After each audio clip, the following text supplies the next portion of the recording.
Hello friends, स्वागत है आप सभी का अपने यूट्यूब चैनल द एग्जामिनर में।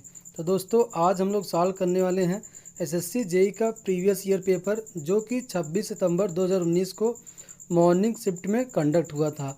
दोस्तों, इस पेपर को हम लोगों ने बेसिकली दो पार्ट में सॉल्व किया। पार्ट 1 में हम लोगों ने टेक्निकल पोर्शन के 1 से 50 तक क्वेश्चन देखे। इसी प्रकार आज आपका ये पार्ट 2 है, जिसमें हम लोग टेक्निकल पोर्शन के 50 से 100 तक क्वेश्चन देखेंगे। दोस्तों, अगर आपने पार्ट 1 नहीं देखा है तो उसका लिंक मैं डिस्क्रिप्शन बॉक्स में प्रोवाइड कर दे रहा हूं, आप वहां से जाकर देख सकते हैं। तो चलिए दोस्तों, वीडियो को अंत तक ज़रूर बने रहिएगा, क्योंकि यह सेशन आपके लिए बहुत ही इम्पोर्टेंट होने वाला है। और इस सेशन में हम लोग हर एक क्वेश्चन को डिटेल से चर्चा करेंगे, अर्थात हम लोग हर एक इम्पॉर्टेंट पॉइंट देखेंगे। तो चलिए दोस्तों, वीडियो को स्टार्ट करते हैं। तो आपका आज का पहला क्वेश्चन है, in the circuit shown if R is equal to 0 then phase angle between V and I. तो इस क्वेश्चन में पूछ रहा है, यदि आर का मान अगर 0 हो जाए तो वी वोल्टेज और करंट के बीच जो फेज एंगल होगा उसका मान क्या होगा। तो देखिए दोस्तों, यदि आर का मान 0 हो जाए तो जो परिपथ में सिर्फ आपका केवल क्या बचेगा, इंडक्टर ही बचेगा। अर्थात परिपथ की जो प्रकृति होगी वो होगी इंडक्टिव नेचर की होगी। इसलिए दिए गए वोल्टेज और करंट के बीच जो कोण का मान होगा वो कितना होगा, 90 डिग्री हो जाएगा। ये आपका करंट होगा, ये होगा आपका वोल्टेज होगा। करंट क्या करेगा, 90 डिग्री वोल्टेज से लैग करेगा, अर्थात पीछे होगा, पश्चगामी होगा। तो आपको ऑप्शन नंबर सी क्या हो जाएगा, राइट हो जाएगा। Next question, is not a component in A thermal power plant. अर्थात इनमें से कौन सा कंपोनेंट थर्मल पावर प्लांट में यूज नहीं होता है। तो यहाँ पे जो आपका ऑप्शन नंबर 2 क्या है वो क्या हो जाएगा, राइट हो जाएगा। हम लोग थर्मल पावर प्लांट में रिएक्टर का प्रयोग नहीं करते हैं। हम लोग इसमें देखिए और जो सारे ऑप्शंस हैं, इकोनोमाइजर, बॉयलर, चिमनी आदि का प्रयोग हम लोग थर्मल पावर प्लांट में करते हैं। देखिए, इकोनोमाइजर का कार्य क्या है, ये क्या करता है, फ्लू गैस से हीट को क्या करता है, कैप्चर करता है तथा फीड वाटर को डिलीवर करता है, ताकि फीड वाटर का टेम्परेचर क्या हो जाए, इंक्रीज हो जाए, जैसे कि बॉयलर का जो पानी है वो जल्दी गर्म हो जाए। इस प्रकार क्या होता है, जो कोयले की होती क्या होती, बचत होती है, और हमारे थर्मल पावर प्लांट की इफिशियंसी क्या होती है, इंक्रीज होती है, बढ़ती है अर्थात। ठीक, बॉयलर क्या करता है, ये पानी को गर्म करता है। चिमनी क्या करता है, जो आपका धुआं निकलता है कोयले को जलाने के बाद, तो चिमनी की सहायता से निकलता है। और यहाँ पे एक चीज़ और देखना है, जो चिमनी होती है उसकी इफिशियंसी क्या होती है, लेस देन 1% होती है, 1% से कम होती है। ठीक, next question, the laws involve in the expression. अर्थात ये जो आपको लॉ दिया है इसमें कौन कौन सा नियम है। तो इसमें आपका कौन कौन सा नियम है, तो पहला ऑप्शन जो आपका है Faraday's law and Lenz law. तो ये दोनों नियम इस कहते हैं एक्सप्रेशन में हैं। तो हम लोग जानते हैं कि जो फैराडे का द्वितीय नियम होता है उसके अनुसार प्रेरित विद्युत वाहक बल का परिणाम ग्रंथित फ्लक्स में परिवर्तन दर के समानुपाती होता है। ठीक, अर्थात जो ये d∅dt है वो क्या है, फैराडे लॉ के अनुसार आया है। इसी प्रकार जो आप माइनस साइन लगा है आगे, वो क्या वो प्रदर्शित कर रहा है, वो लेंज लॉ को प्रदर्शित कर रहा है। तो लेंज लॉ के नियमानुसार प्रेरित धारा की दिशा सदैव ऐसी होती है जो उस कारण का विरोध करती है जिससे वह स्वयं उत्पन्न होती है। तो यहाँ पे जो आपका ऑप्शन नंबर क्या है, ये वाला राइट है। ठीक, next question, in the 2 watt meter method the reading of 2 watt meter are 500 watt 500 watt respectively. अर्थात दोनों वाट मीटर की रीडिंग क्या है, 500 वाट है। The load power factor in the balance 3 phase 3 wire circuit. तो इसमें हम लोग को क्या बताना है, पावर फैक्टर अर्थात cos फाई का मान बताना है। तो देखिए, दोनों वाट मीटर की रीडिंग क्या दी है, इक्वल दी है। W1 कितना दिया है, 500, W2 कितना दिया है, 500। हम लोग जानते हैं कि एक फार्मूला होता है tan फाई बराबर √3 W1 minus W2 upon W1 plus W2। ठीक, तो यहाँ पे हम लोग सारे वैल्यूज़ को पुट करते हैं, तो देखिए ये आ जाता है 500 माइनस 500 अपॉन 500 प्लस 500। ठीक, तो यहाँ से जो आपका tan फाई का मान क्या आ जाएगा, वो क्या हो जाएगा, 0 आ जाएगा। तो अब देखिए इसको यहाँ से देखते हैं, तो ये जो आपका फाई का मान आता है ये भी क्या जाता है आपका शून्य आ जाता है। अब चलिए, अब हम लोग को cos फाई निकालना है, तो हम लोग को फाई का मान पता चल गया है। अब इस मान को यहाँ पे हम लोग पुट करते हैं, तो देखिए cos फाई का मान क्या पता चल जाएगा, हम लोग को 1 पता चल जाएगा। या तो आप लोग इसको डायरेक्टली, या तो अगर यदि दोनों रीडिंग इक्वल हैं तो डायरेक्टली आप भी कह सकते हैं जो मान आएगा पावर फैक्टर का cos फाई का वो क्या हो जाएगा 1 हो जाएगा। ठीक, next question, in the circuit the pressure coil of 2 watt meter are connected to. तो देखिए ये सर्किट आपको दिया है, इसमें जो आपका प्रेशर कॉइल है वो बताना है कि किससे कनेक्टेड है। तो देखिए इसमें 2 वाट मीटर दिए गए हैं, एक W1 एक क्या दिया है W2 दिया गया है। ठीक, तो देखिए जो ये ऊपर है आपका ये क्या है करंट कॉइल है, इसी प्रकार ये वाला जो है वो क्या है करंट कॉइल है, और जो ये नीचे आपका दिया है वो क्या है आपका यही क्या आपका प्रेशर कॉइल या पोटेंशियल कॉइल, ये भी क्या है आपका ये भी क्या है प्रेशर कॉइल है। देखिए जो आपका प्रेशर कॉइल है वो देखिए किससे कनेक्ट है, ये भी किससे कनेक्ट है, ये देखिए बी से कनेक्ट है, बी वाले फेज से, और ये भी किससे कनेक्ट है बी वाले फेज से कनेक्ट है। तो यहाँ पे हम लोग देख सकते हैं ये भी बी से कनेक्ट है, ये भी किससे कनेक्ट है बी से कनेक्ट है। तो यहाँ पे जो आपको ऑप्शन नंबर 4 है वो क्या हो जाएगा राइट हो जाएगा, अर्थात आपका जो प्रेशर कॉइल है वो किससे कनेक्ट है बी फेज से कनेक्ट है। Next question, if the copper loss of a transformer at half full load is 400 watt then the copper loss corresponding to full load is. तो हम लोग को क्या ज्ञात करना है, हाफ फुल लोड पे दिया है कॉपर लॉस का मान 400 वाट, हम लोग को फुल लोड पे ज्ञात करना है कि कितना होगा। ठीक, तो हम लोग जानते हैं फार्मूला क्या होता है, क्या आपका जो हाफ लोड पे copper loss is equal to half का स्क्वायर इनटू अर्थात मल्टीप्लिकेशन फुल लोड पे जो आपका कॉपर लॉस होता है। ठीक, तो यहाँ पे देखिए आपको हाफ लोड पे कितना दिया है 400 दिया है, हाफ का स्क्वायर करेंगे तो ये जाएगा 1/4 और ये हम लोग को ज्ञात हो जाएगा तब। अब देखिए सारी वैल्यूज़ को हम लोग पुट कर दिए हैं, तो ये आपका इधर हो जाएगा मल्टीप्लाई, तो यहाँ से क्या हो जाएगा 1600 वाट हो जाएगा। ठीक, तो हमारा जो क्या हो जाएगा फुल लोड पे कॉपर लॉस कितना ज्ञात हो जाएगा 1600 वाट। आपका ऑप्शन नंबर 3 राइट हो जाएगा। Next question, which of the following voltage range is used in medium transmission line, अर्थात कौन सा voltage range medium transmission line में यूज होता है। तो यहाँ पे जो आपका ऑप्शन नंबर 2 क्या है राइट है, अर्थात 20 किलो वोल्ट से लेकर 100 किलो वोल्ट तक हम लोग मीडियम ट्रांसमिशन लाइन में यूज करते हैं। तो आइए थोड़ा हम लोग इसके बारे में डिटेल से देखते हैं। तो देखिए जो आपका शॉर्ट ट्रांसमिशन लाइन है उसमें हम लोग बेसिकली 0 से 20 किलो वोल्ट तक यूज करते हैं, और जो कि आपकी डिस्टेंस होती है वो कितनी होती है 0 से 80 किलोमीटर होती है। इसी प्रकार आपका मीडियम ट्रांसमिशन लाइन में 20 से 100 किलो वोल्ट तक यूज किया जाता है, और जो आपका डिस्टेंस होता है वो कितना होता है 80 से 160 होता है। इसी प्रकार जो आपका लॉन्ग ट्रांसमिशन लाइन होता है उसमें कितना होता है 100 kV से एबव होता है, और जो आपका डिस्टेंस होता है वो कितना होता है 160 किलोमीटर से एबव होता है। ठीक, next question, the lamp efficiency is measured in, अर्थात जो लैम्प एफिशिएंसी होती है वो किस में मेजर की जाती है ल्यूमन पर वाट में लैम्प एफिशिएंसी को हम लोग मेजर करते हैं। Next question, which of the following is the correct relation regarding to the coupled coils. तो देखिए हम लोग को बताना है कि कौन सा रिलेशन इनके रिगार्डिंग क्या है सही है इसके रिगार्डिंग। तो आपका जो ऑप्शन नंबर 3 क्या है वो क्या है राइट है। तो देखिए जो कपलिंग फैक्टर का मान होता है वो सदैव क्या होता है 1 से कम होता है इसका मान। तो इस प्रकार आपका जो थर्ड ऑप्शन है वो क्या हो जाएगा राइट हो जाएगा। Next question, identify the machine shown in the circuit, अर्थात जो आपका ये सर्किट है इसमें हम लोग को बताना है कि कौन सा मशीन है, अर्थात ये किसका सर्किट है। तो यहाँ पे देखिए जो आपका ऑप्शन नंबर 4 क्या है वो क्या है राइट है, अर्थात DC long shunt compound generator है।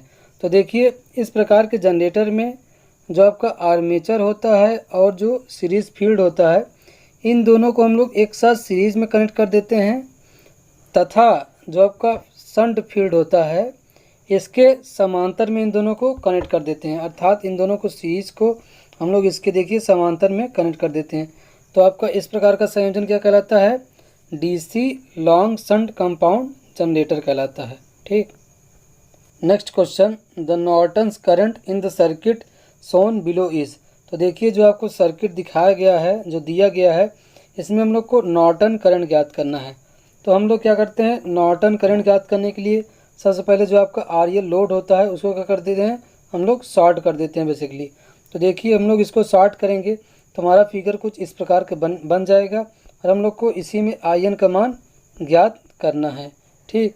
तो देखिए ये जो आपका ए और बी है, इस टर्मिनल को शॉर्ट करने पर जो आपका 150 ओम का जो रेजिस्टेंस है, पर प्रतिरोध है, परिपथ में कोई इफेक्ट प्रदर्शित नहीं करेगा, अर्थात इसका कोई इफेक्ट नहीं होगा। इसलिए हम लोग केवल 30 ओम का जो प्रतिरोध आपका दिया है वही इस परिपथ में प्रभावी मानते हैं, अर्थात वही इस परिपथ में होगा। तो देखिए यहाँ से अब हम लोग आईएन का मान निकालते हैं तो ये कितना हो जाएगा आपका। अब देखिए इसमें जो आपका टोटल वोल्टेज कितना हो जाएगा, 360 अपॉन में कितना हो जाएगा, 30 हो जाएगा। ठीक। अब देखिए अब हम लोग इसको डिवाइड करते हैं तो ये आपका कट जाएगा और 3 और ये क्या जाएगा आपका 12 हो जाएगा। आपका कितना हो जाएगा, 12 एम्पियर करंट हो जाएगा, अर्थात जो आपका नॉर्टन करंट का मान होगा वो 12 एम्पियर होगा। Next question, relate the reluctance with the following. देखिए इस क्वेश्चन में हम लोग को 4 यूनिट दिया है और हम लोग को बताना है कि कौन सा यूनिट किसका होगा, रिलक्टेंस का होगा। तो हम लोग जानते हैं रिलक्टेंस यस बराबर क्या होता है आपका, एमएमएफ अपॉन क्या होता है, फ्लक्स होता है। ठीक। तो ये क्या हो जाता है आपका एन आई अपॉन 5 हो जाएगा। ठीक। तो यहाँ से आपका क्या हो जाएगा, एम्पियर, आई क्या है, एम्पियर है, ये क्या है, टन की संख्या होती है, और ये क्या है, फ्लक्स है, जिसको हम लोग वेबर में नापते हैं। आई क्या हो जाएगा, करंट हो जाएगा। तो यहाँ पे जो देखिए जो आपका ऑप्शन नंबर क्या हो जाएगा, 3 वाला एम्पियर पर वेबर, ये आपका आंसर राइट हो जाएगा। हम लोग यन को क्या कहते हैं, टन की संख्या को नहीं भी लिखते हैं तो हमारा काम चल जाता है। ठीक। Next question, A 3 phase induction machine when it is operating like a motor the range of slip yes is given by. देखिए यहाँ पे जो आपका स्लिप का मान क्या होगा, वो 1 से कम हो जाएगा और 0 से अधिक हो जाएगा। तो आपको ऑप्शन नंबर 3 क्या हो जाएगा, राइट हो जाएगा। नेक्स्ट क्वेश्चन, ट्रैक्शन में अधेशन गुणांक को किसके द्वारा निरूपित किया जाता है। तो यहाँ पे जो आपका ऑप्शन नंबर 3 क्या हो जाएगा, राइट हो जाएगा। अब चलिए देखते हैं कि अधेशन गुणांक बराबर होता क्या है। तो अधेशन गुणांक बराबर क्या होता है, maximum tractive effort that can be applied without slipping of wheels upon में वेट ऑन ड्राइविंग व्हील्स, अर्थात जो मैक्सिमम इफर्ट जो हम लोग अप्लाई कर सकते हैं पहियों पे बिना स्लिप किए हुए, अपॉन में कितना है, वेट ऑन ड्राइविंग व्हील, अर्थात जो आपका ड्राइविंग व्हील है उस पर कितना वेट है। देखिए अधेशन गुणांक का मान जो होता है जनरली वो कितना होता है, 0.25 होता है। Next question, H is the expression for magnetic field due to an infinite linear current carrying conductor. तो देखिए यहाँ पे जो आपका ऑप्शन नंबर 4 है वो क्या है, राइट है, I/2πr एम्पियर पर मीटर होता है। तो एच का जो एक्सप्रेशन है इसमें फार्मूला पूछा है आपको जनरली क्या होता है, तो ये होता है एच बराबर I/2πr होता है। Next question, find the mutual inductance between 2 ideally coupled coils of 2 Henry and 8 Henry. तो देखिए हम लोग इसमें म्यूचुअल इंडक्टेंस का मान ज्ञात करना है। तो देखिए इसमें L1 का मान क्या दिया है, 2 हेनरी दिया है, L2 क्या दिया है, 8 हेनरी दिया है। तो अब हम लोग सारी वैल्यूज़ को यहाँ पुट करते हैं तो हम लोग जानते हैं यम बराबर क्या होता है, K√L1/L2 होता है। ठीक। तो यम बराबर क्या हो जाएगा आपका 1 मल्टीप्लिकेशन अंडर रूट में 8 × 2 हो जाएगा। तो यहाँ से आपका कितना हो जाएगा, 4 हेनरी आंसर हो जाएगा। देखिए ये नोट पॉइंट है, आइडियल कपल्ड कॉइल के लिए के का मान कितना होता है, 1 होता है। Next question, a synchronous motor runs at 600 RPM which of the following case is true. अर्थात एक सिंक्रोनस मोटर है जो कि 600 RPM पर क्या करता है, रोटेट कर रहा है, रन कर रहा है। ठीक। तो इसमें बताना है कौन सा जो केस है वो क्या हो जाएगा, ट्रू हो जाएगा। तो यहाँ पे आपको जानते हैं कि एक फार्मूला होता है 120F/P होता है। तो यहाँ पे आप लोग सबको पुट करके देख सकते हैं कि किसमें आपका आंसर राइट मिलेगा। तो यहाँ पे जो आपका ऑप्शन नंबर 1 है वो क्या हो जाएगा, राइट हो जाएगा। देखिए ये रखते हैं हम लोग 60 हर्ट्ज रखते हैं एफ का मान, और पोल क्या रखते हैं 12 रखते हैं, तो आपका कितना आ जाता है 600 RPM आ जाता है। Next question, the cheap and temporary system of internal wiring is, अर्थात सबसे सस्ता और अस्थायी वायरिंग इसमें कौन सा है। तो देखिए जो आपका क्लीट वायरिंग होती है ये क्या होती है, सबसे चीप होती है और टेम्पररी होती है। तो देखिए इसके बारे में थोड़ा कुछ जान लेते हैं। यह खुली हुई वायरिंग होती है, अर्थात एक प्रकार की ओपन वायरिंग होती है, तथा यह वायरिंग क्या करते हैं हम लोग, जो नमी वाले स्थान होते हैं वहाँ पे हम लोग इसका प्रयोग नहीं करते हैं, और हम लोग इसको क्लीट की सहायता से इस वायरिंग को करते हैं। और जो क्लीट होता है उनके बीच जो समांतर दूरी होती है वो कितनी होती है, 30 सेंटीमीटर होती है, और हम लोग 30 से 60 के बीच रखते हैं, और 60 से अधिकतम हम लोग इस दूरी को नहीं रखते हैं। ठीक। Next question, what is the reason behind using A centrifugal switch in A single phase induction motor. तो देखिए इस स्विच का प्रयोग सिंगल फेज इंडक्शन मोटर में क्या होता है। तो इसका काम क्या होता है, to cut off the starting winding with an appropriate instant, अर्थात एक उचित समय के बाद जो आपकी स्टार्टिंग वाइंडिंग होती है वो सेंट्रीफ्यूगल स्विच की सहायता से डिस्कनेक्ट कर दी जाती है। ठीक। Next question, the average value of A sinusoidal wave is, अर्थात इसका जो साइनसॉइडल वेव होता है उसका एवरेज वैल्यू क्या होता है। तो देखिए हम लोग जानते हैं कि वी एवरेज बराबर होता है 2Vm/π, अर्थात जो मैक्सिमम वोल्टेज है Vm यहाँ पर। ठीक। तो इसको हम लोग डिवाइड करते हैं तो ये आपका क्या जाता है 0.637 Vm आ जाता है। ठीक। इसी प्रकार हम लोग लिख सकते हैं आई एवरेज बराबर 2Im/π होता है, तो ये क्या होगा 0.637 Im हो जाएगा। तो आपको ऑप्शन नंबर 2 वाला राइट हो जाएगा।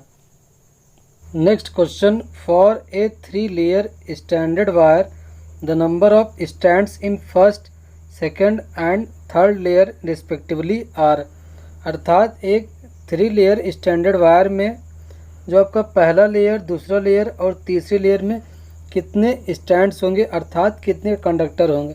तो देखिए जो आपका पहला लेयर होता है उसमें क्या होता है, एक कंडक्टर होता है, एक स्टैंड होता है। ठीक। इसी प्रकार जो आपका दूसरा लेयर होता है उसमें कितने होते हैं, आपके 6 कंडक्टर्स होते हैं। ठीक। इसी प्रकार जो आपका लास्ट लेयर होता है उसमें कितने होते हैं, 12 कंडक्टर्स होते हैं। ठीक। तो इस प्रकार जो आपका ऑप्शन नंबर 4 क्या हो जाएगा, राइट हो जाएगा, 1, 6 और 12 हो जाएंगे। ठीक। Next question, in a capacitor start single phase induction motor the current in the, तो देखिए यहाँ पे आपको 4 ऑप्शन दिए हैं, चारों ऑप्शन में देखना है कि कौन सा ऑप्शन राइट है। तो देखिए पहला क्या है, supply lines leads the voltage, starting winding lags the voltage, starting winding leads the voltage, main winding leads the voltage. तो देखिए यहाँ पे आपको ऑप्शन नंबर 3 राइट है, अर्थात जो आपकी स्टार्टिंग वाइंडिंग होती है वो वोल्टेज को लीड करती है। तो आइए हम लोग थोड़ा समझते हैं इसको। तो देखिए ये आपका क्या है, एक capacitor start single phase motor है। तो देखिए यहाँ से हम लोग सप्लाई दे रहे हैं, ये आपकी मेन वाइंडिंग है और ये आपकी क्या है, स्टार्टिंग वाइंडिंग है। तो देखिए इसमें क्या करंट जा रही है, IS जा रही है, और मेन वाइंडिंग में IM करंट जा रही है। और देखिए एक यहाँ पे स्टार्टिंग कैपेसिटर लगा हुआ है, ये आपका रोटर होता है। तो देखिए यहाँ पे जो आपका ये IS है यही क्या है, आपका स्टार्टिंग करंट है, और ये क्या है, वोल्टेज है। तो यहाँ पे आप देख सकते हैं जो आपका स्टार्टिंग जो करंट है ये लीड कर रहा है वोल्टेज से, अर्थात उससे आगे है। ठीक। Next question, power factor of an AC circuit is equal to, अर्थात AC सर्किट का पावर फैक्टर कितना होगा। तो यहाँ पे जो आपका ऑप्शन नंबर 2 क्या है, राइट हो जाएगा, R/Z होता है। Next question, if N∅ is equal to linkage flux then the linkage flux per unit current is called. तो देखिए ये क्या कहलाता है, आपका इंडक्टेंस कहलाता है। तो आपका ऑप्शन नंबर 2 क्या हो जाएगा, राइट हो जाएगा। Next question, a shaded pole motor is a basically a motor. तो देखिए सैडेड पोल आपका किस मोटर की कैटेगरी में आता है, सिंगल फेज इंडक्शन मोटर होता है। ये आपका 1 फेज इंडक्शन मोटर की कैटेगरी में आपका आता है। और देखिए जो आपके जो सिंगल फेज जो मोटर होते हैं कितने प्रकार के होते हैं और उनके बीच में कौन कौन सी कैटेगरी आती है, अर्थात जैसे आपका 1 फेज जो मोटर होता है उसमें आपका एक आता है सिंगल फेज मोटर, एक होता है 1 फेज कहते हैं सिंक्रोनस मोटर, एक आता है 1 फेज कम्यूटेटर मोटर। इन सब चीज़ों को मैंने पार्ट 1 में अच्छे से समझाया है, उसमें एक क्वेश्चन इसी से रिलेटेड था। Next question, the ratio of average energy demand to maximum demand during a specific period is. तो देखिए आपका जो एवरेज डिमांड और मैक्सिमम डिमांड का जो रेशियो होता है वो क्या कहलाता है, आपका लोड फैक्टर कहलाता है। चलिए इसी प्रकार जो और टर्म है उन सबको भी हम लोग देख लेते हैं। तो देखिए यूटिलाइजेशन फैक्टर बराबर क्या होता है, maximum demand upon plant capacity होता है। इसी प्रकार जो आपका फॉर्म फैक्टर है ये क्या होता है, RMS value upon average value होता है। आरएमएस और एवरेज का कहते हैं रेशियो होता है। इसी प्रकार हम लोग पावर फैक्टर अभी पीछे भी देखे थे, क्या होता था, आर अपॉन जेड होता था। Next question, an alternator has 9 slots per pole, what is the value of pitch factor if coil span 8 slots pitches. तो देखिए इसमें हम लोग को पिच फैक्टर का मान निकालना है। तो हम लोग जानते हैं पिच फैक्टर केपी बराबर क्या होता है, कॉस बीटा बाई 2 होता है। तो देखिए हम लोग को यहाँ पे बीटा का मान नहीं ज्ञात है, तो हम लोग सबसे पहले उसका मान ज्ञात कर लेते हैं। तो देखिए बीटा बराबर होता है 180 अपॉन एन, जहाँ पे एन क्या है, आपका स्लॉट्स पर पोल है। तो देखिए स्लॉट्स पर पोल का जो मान दिया है वो कितना दिया है, 9 दिया है। अब हम लोग इसको डिवाइड करते हैं तो ये आपका क्या जाता है, 20 डिग्री आ जाता है। तो अब चलिए हम लोग इसका मान रखते हैं। तो देखिए क्या हो जाएगा, बीटा के जगह पे हम लोग क्या रख देते हैं 20, और ये अपान में क्या है 2 है। तो ये कितना आ जाएगा, आपका 10 आ जाएगा। तो ये जाएगा आपका cos 10 डिग्री आ जाएगा। तो आपका आंसर नंबर 1 क्या हो जाएगा, राइट हो जाएगा, अर्थात ऑप्शन 1 राइट हो जाएगा। Next question, the amount of AC content present in the DC output of a rectifier is given by. अर्थात जो आपका रेक्टिफायर होता है उसके DC आउटपुट में मौजूद AC कंटेंट की जो मात्रा होती है वो क्या कहलाती है, आपकी रिपेल फैक्टर कहलाती है। इसको हम लोग रिपेल फैक्टर द्वारा प्रदर्शित करते हैं। तो यहाँ पे जो आपका ऑप्शन नंबर 4 क्या हो जाएगा, ये क्या हो जाएगा, राइट हो जाएगा। तो चलिए हम लोगों ने पावर फैक्टर देख लिया, अभी फॉर्म फैक्टर देख लिया। यहाँ पे हम लोग देख लेते हैं पीक फैक्टर क्या होता है। तो पीक फैक्टर बराबर होता है पीक वैल्यू अपॉन जो आपका आरएमएस वैल्यू होता है वो कहलाता है आपका पीक फैक्टर कहलाता है। Next question, if the field of the synchronous motor is under excited the power factor will be. तो देखिए दोस्तों, अगर आपका सिंक्रोनस मोटर अगर अंडर एक्साइटेशन में है तो उसका पावर फैक्टर क्या होगा, लैगिंग पावर फैक्टर होगा। इसी प्रकार यदि ओवर एक्साइटेड होगा तो क्या होगा, लीडिंग पावर फैक्टर होगा। अगर एक्साइटेशन क्या होगा, नॉर्मल होगा तो क्या होगा पावर फैक्टर, वो क्या हो जाएगा, यूनिटी हो जाएगा आपका। तो यहाँ पे क्या पूछा है, अंडर एक्साइटेड के केस में, तो ये क्या हो जाएगा आपका लैगिंग। ऑप्शन नंबर 4 राइट हो जाएगा। Next question, which of the following losses is together called iron loss. तो देखिए आयरन लॉस क्या होता है, हिस्टेरिसिस लॉस और एडी करंट का जो सम होता है वो क्या कहलाता है, आपका आयरन लॉस कहलाता है। तो इन दोनों के सम को हम लोग क्या कहते हैं, आयरन लॉस। तो यहाँ पे आपका ऑप्शन नंबर 1 वाला क्या हो जाएगा, राइट हो जाएगा। हम लोग यहाँ देख सकते हैं एडी करंट लॉस बराबर क्या होता है, B square max F square T square V, और ये क्या हो जाएगा, वाट हो जाएगी। इसी प्रकार जो हिस्टेरिसिस लॉस होगा वो eta B max power 1.6 F into V watt हो जाएगा।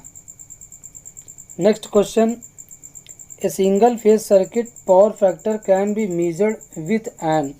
तो देखिए जो सिंगल फेज सर्किट होता है उसका पावर फैक्टर मेजर करने के लिए हम लोग को क्या क्या चाहिए, वोल्ट मीटर चाहिए, अमीटर चाहिए और वाट मीटर चाहिए। हम लोग को तीनों चाहिए। तो यहाँ पे आपको ऑप्शन नंबर 1 क्या हो जाएगा, राइट हो जाएगा।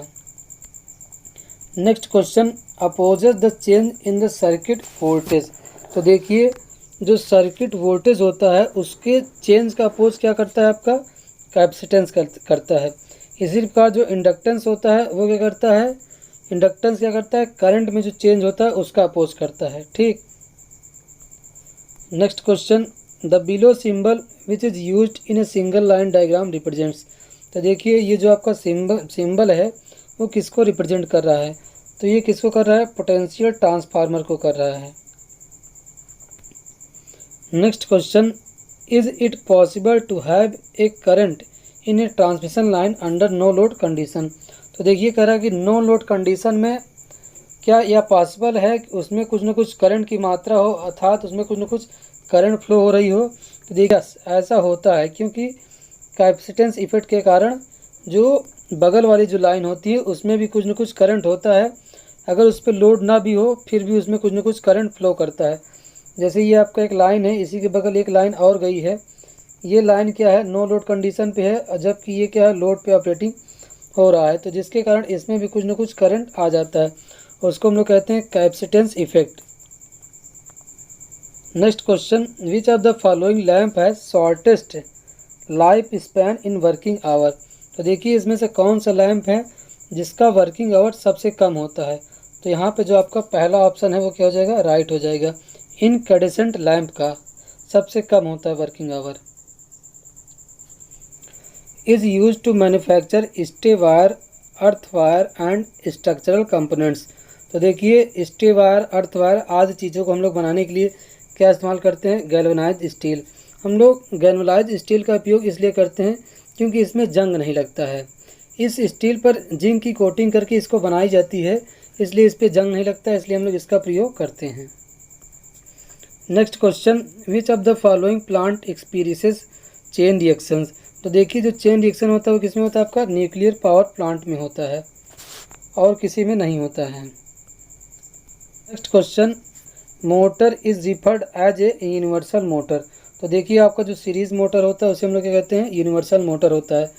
हम लोग सीरीज मोटर इसलिए लेते हैं कि इसलिए इसका स्टार्टिंग टार्क जो होता है वो हाई होता है।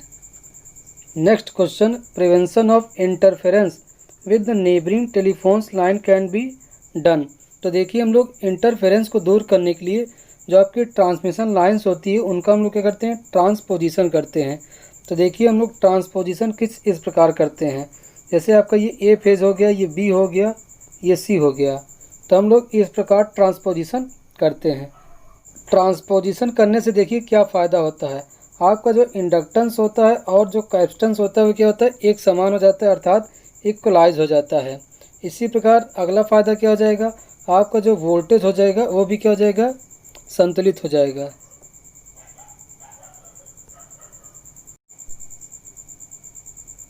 तो यहाँ पे आपका ऑप्शन नंबर 1 क्या हो जाएगा, राइट हो जाएगा।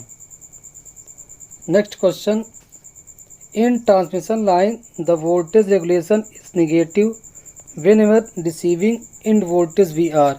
तो देखिए ट्रांसमिशन लाइन में जो वोल्टेज रेगुलेशन नेगेटिव तब होगा जब आपका जो रिसीविंग इंड का वोल्टेज का हो जाए ग्रेटर हो जाए सेंडिंग इंड वोल्टेज से। तो देखिए यहाँ पे बेसिकली आपके 3 कंडीशन बनते हैं। पहला क्या है, जब सेंडिंग इंड वोल्टेज ग्रेटर हो जाए रिसीविंग इंड वोल्टेज से तब क्या हो जाएगा, आपका पॉजिटिव वोल्टेज रेगुलेशन आएगा। इसी प्रकार जब रिसीविंग इंड वोल्टेज ग्रेटर हो जाए सेंडिंग इंड वोल्टेज से तब वोल्टेज रेगुलेशन नेगेटिव आएगा। इसी प्रकार जब दोनों क्या हो जाए, इक्वल हो जाए, तब क्या हो जाएगा, वोल्टेज रेगुलेशन आपका क्या हो जाएगा, शून्य हो जाएगा, अर्थात 0 हो जाएगा। तो यहाँ पे आपका ऑप्शन नंबर 4 क्या हो जाएगा, राइट हो जाएगा।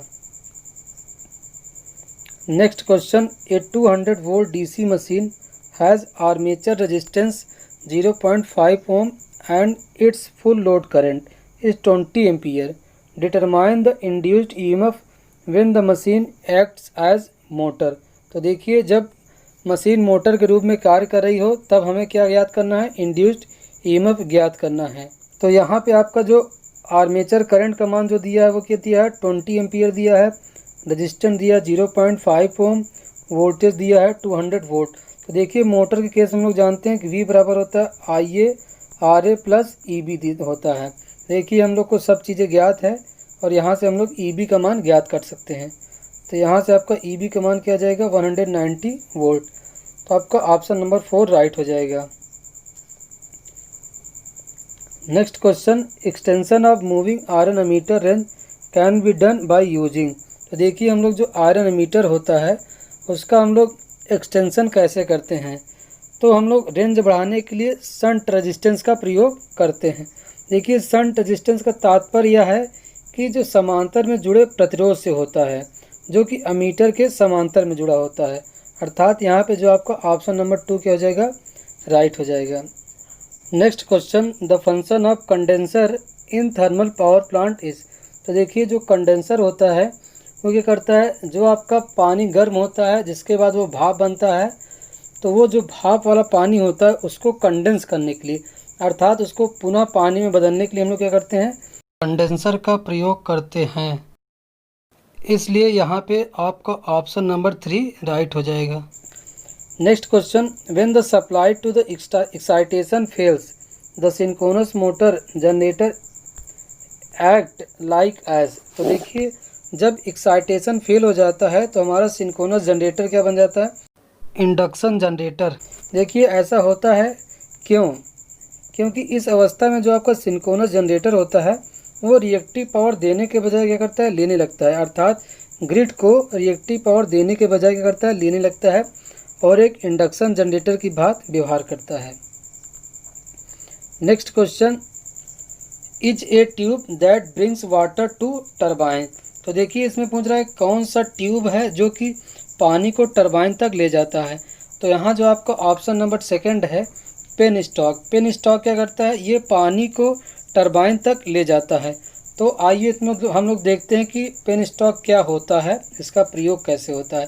तो देखिए पेन स्टॉक एक प्रकार की नली होती है, अर्थात एक प्रकार का ट्यूब होता है जो कि पानी को टरबाइन तक ले जाता है।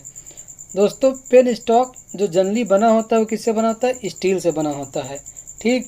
और यह प्रबल कंक्रीट से ये क्या होते हैं, ढके होते हैं। तो देखिए जो पेन स्टॉक होता है वो हाई प्रेशर सहन करने योग्य बनाए जाते हैं, अर्थात ऐसे बनाए जाते हैं कि ये हाई प्रेशर को सहन कर सकते हैं, क्योंकि इससे जनित की जो होती है उच्च भार या निम्न भार दोनों प्रकार की स्थितियों में दाब को सहन करना पड़ता है। अर्थात जो पानी का फोर्स जाता है वो आपका हाई प्रेशर भी हो सकता है, लो प्रेशर भी हो सकता है, ठीक। आपका जो अगला ऑप्शन है वो क्या है, ट्राइस रैक होता है। तो देखिए ट्राइस रैक का काम क्या होता है, ये करता है जो आपका डैम अथवा फोरबे से पानी को ग्रहण करने वाली युक्तियों में जो आपका ट्राइस रैक लगाया जाता है। इससे फ़ायदा क्या होता है, जिससे जो पानी के साथ जो कूड़ा करकट होते हैं, मतलब जो गंदगी होती है, उसमें आपका प्रवेश ना कर सके, ठीक। अब अगला आपका ऑप्शन क्या है, 4 है, ठीक। तो इसका काम क्या होता है, यह कहते हैं एक जलाशय के रूप में कार्य करता है। देखिए जब संयंत्र पर जब विद्युत भार बहुत कम हो जाता है तब कुछ समय के लिए पानी को संग्रहित कर लिया जाता है और भार बढ़ने की स्थिति में पानी का सप्लाई करता है। अर्थात हम लोग पानी की स्टोर करते हैं, अब जैसे ही आपका लोड बढ़ता है हम लोग उस पानी का प्रयोग कर लेते हैं। Next question, which of the following fuel has least calorific value. देखिए सबसे कम किसका होता है इसमें, तो आपका जो लकड़ी होता है उसका जो कैलोरीफिक वैल्यू होती है वो सबसे कम होती है। Question, the law that explains about the economic size of a conductor. तो देखिए कौन सा लॉ होता है आपका, केल्विन्स लॉ हम लोग प्रयोग करते हैं। इकोनॉमिक साइज ऑफ कंडक्टर को डिटरमाइन करने के लिए हम लोग क्या करते हैं, केल्विन्स लॉ का प्रयोग करते हैं। Next question, if D phi is the luminous flux incident normally on an area D A then illuminance is given as. तो देखिए जो आपका यहाँ पे ऑप्शन नंबर 3 क्या हो जाएगा, राइट हो जाएगा, d5/da हो जाएगा। और देखिए जो इल्यूमिनेशन का जो मात्रक होता है वो क्या होता है, ल्यूमन पर मीटर स्क्वायर होता है, या तो आपका क्या होता है, लक्स होता है, ठीक। ये दो मात्रक होते हैं और हम लोग न्यूमन पर मीटर स्क्वायर को मीटर कैंडल भी कहते हैं। Next question, an electric heater is connected across 230 volt and it draws a current of 2 ampere then the resistance offered by the heater. तो देखिए इसमें हम लोग को बहुत सिंपली है, इसमें देखिए जो वोल्टेज दिया है आपको 230 वोल्ट दिया है, करंट दिया है 2 एम्पियर, हम लोग को रेजिस्टेंस का मान निकालना है। तो देखिए हम लोग जानते हैं ओम्स लॉ के अनुसार V = IR, यहाँ से R बराबर हो जाएगा V/I। अब देखिए वोल्टेज क्या दिया है 230 वोल्ट और करंट दिया है 2 एम्पियर, तो ये आ जाएगा आपका 115 ओम आ जाएगा, 115 ओम। ऑप्शन नंबर 4 क्या हो जाएगा आपका, राइट हो जाएगा। Next question, when only current source is active in the circuit find the current through the 10 ohm resistance. तो देखिए इस क्वेश्चन में कह रहा है जब सर्किट में सिर्फ जो आपका करंट सोर्स हो वो क्या हो, एक्टिव हो, तब आपको 10 ओम जो है उसमें क्या है आपको करंट का मान ज्ञात करना है। अर्थात हम लोग क्या कर देते हैं, जो आपका वोल्टेज दिया है उसको क्या करते हैं, शॉर्ट कर देते हैं, शॉर्ट सर्किट कर देते हैं, तब 10 ओम में कितना करंट फ्लो करेगा। तो यहाँ पे हम लोग लगाते हैं एक सिंपल नियम जिसको हम लोग कहते हैं धारा विभाजन का नियम, अर्थात करंट डिवीजन रूल। तो देखिए हम लोग को करंट निकालना है 10 ओम में। तो सबसे पहले क्या करते हैं, जो आपका जो करंट दिया है वो क्या दिया है, 2 एम्पियर ले लेते हैं, प्लस जिसमें निकालना है उसको हम लोग कहते हैं रेजिस्टेंस नहीं लेते हैं, जिसके जो बगल वाला रेजिस्टेंस है उसको लेते हैं। तो ऊपर क्या हो जाएगा आपका 5 ओम अपान जो टोटल रेजिस्टेंस होता है 5 + 10 होता है। ठीक, अब हम लोग इसको सॉल्व करते हैं तो आपका आ जाता है कितना, 0.66 एम्पियर आ जाता है। तो आपका ऑप्शन नंबर 4 क्या हो जाएगा, राइट हो जाएगा। तो दोस्तों ये था आज का लास्ट क्वेश्चन। इसी प्रकार आपके जो 100 क्वेश्चन टेक्निकल के थे वो सारे कंप्लीट हो गए हैं। तो दोस्तों उम्मीद करता हूँ आपको सारी चीज़ें अच्छे से समझ में आई होंगी। तो दोस्तों अब वीडियो को फटाफट लाइक करें तथा हमारे चैनल को सब्सक्राइब करें तथा अपने दोस्तों के साथ शेयर करना ना भूलें।